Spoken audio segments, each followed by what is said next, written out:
In 1984, Paulus Konja was 12 years old. He was in Standard 4 or Grade 6 by today's standards. On March the 1st, he arrived home from school and was waiting to go back to school for afternoon studies. That was when he heard shouts and ululations near his home in Wambo location, as it was known then, now on Jambo.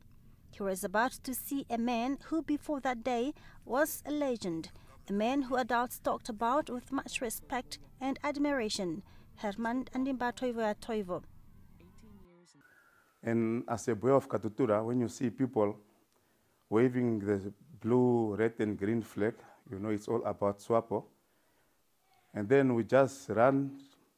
I joined the group that was toying, and then I followed the group. So from there on, we continue now with this march, knowing what's going on.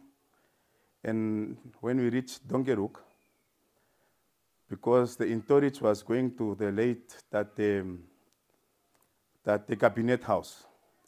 It's for the first time when I see Toivo emerge from the vehicle, a Mercedes-Benz. It was a grey one.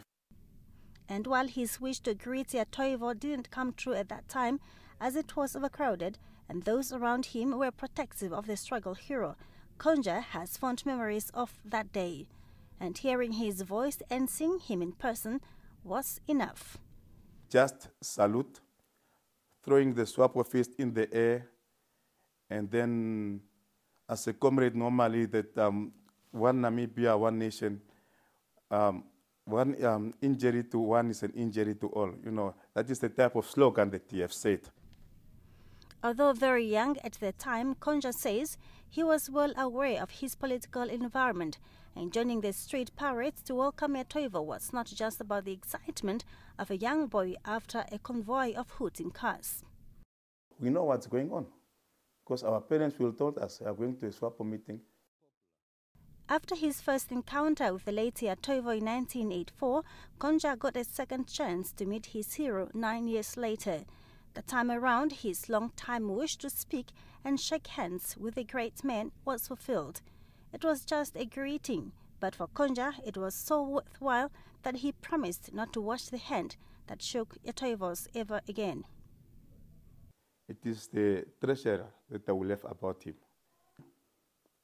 His life was a life that he lived a simple life of not holding any grudges. He is an inspiration to most of us, to many of us, knowing that you cannot, as they said, as the Bible said, if there were, or how can I say it, hatred doesn't pay, grudges doesn't pay. He came out of prison, lived a simple life. He embraced the concept of national reconciliation.